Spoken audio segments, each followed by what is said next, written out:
The 2018 Corruption Perceptions Index, or the CPI, reveals that most countries are failing to fight corruption. Alarmingly, this year's results also show that corruption is contributing to a crisis of democracy around the world. The CPI measures levels of corruption in the public sector in 180 countries and territories around the world using a scale of 0 to 100, where 0 is highly corrupt and 100 is very clean. This year, Denmark and New Zealand score the highest, while South Sudan, Syria, and Somalia score the lowest. The truth is that no country gets a perfect score. Since 2012, only 20 countries significantly improved their scores, while 16 countries significantly decreased. More troubling, the majority of countries have seen little or no progress. The global average score this year is 43 out of 100, well below halfway. Our analysis shows a disturbing connection between public sector corruption and a weakening of democratic institutions and norms. In the last few years, several countries have also seen a rise of political candidates running on a populist platform who seek to undermine democratic institutions and push anti-democratic agendas. These politicians often use corruption scandals and public disillusionment to win power. No matter where you are in the world, having strong, independent institutions, freedom of the press, and engaged citizens is the most sustainable way to combat corruption, despite what some populist leaders might claim. Support our fight and help us stop corruption. For more information, visit transparency.org/CPI 2018.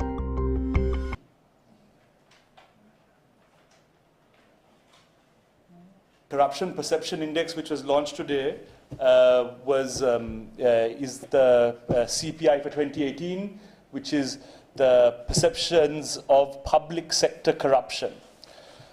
Sri Lanka has scored 38 out of 100 and is ranked 89th in the world. In South Asia, we come in third behind Bhutan, which was ranked 25th, and India, which was ranked 78th. And interestingly, there's an analysis by Transparency International on this occasion, which has enabled us to map the CPI scores against the scores against the health of democracies. And in doing that mapping, what is clear is that Sri Lanka falls between what would be classified as a flawed democracy and a hybrid regime, which has authoritarian tendencies.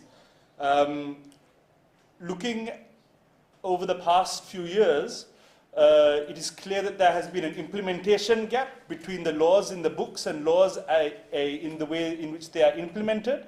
And so in looking at that, this is a key issue across the world and one of the key calls of TI globally to ensure that that implementation gap lowers or is narrowed.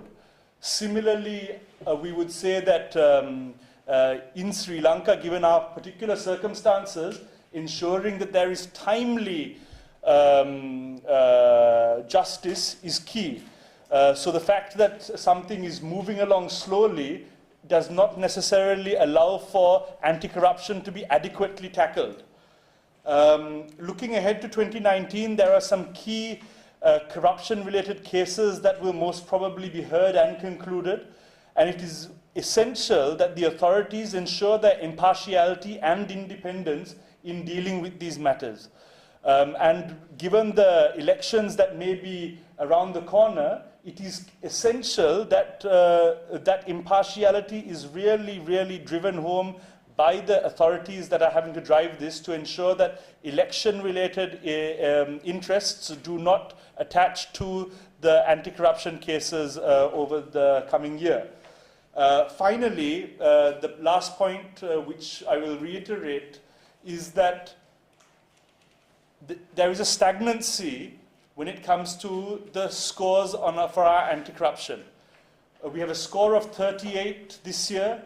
Over the last 5 to 6 years, we can see that our scores have ranged between 36 and 38, which illustrates that there has been very little progress despite having a government that has come in with an anti-corruption mandate. And I think the last point that really underscores how stagnant this is the fact that citizens continue to face corruption in the same ways when we look at the way that they have to receive their services, get their children admitted to school, amongst other things. Those challenges still remain, and as a consequence, citizens' experiences of corruption are unchanged. Therefore, the fact that the CPI score for Sri Lanka is unchanged is actually a good reflection of the situation, and we must ensure that the day-to-day needs of citizens are addressed first and foremost.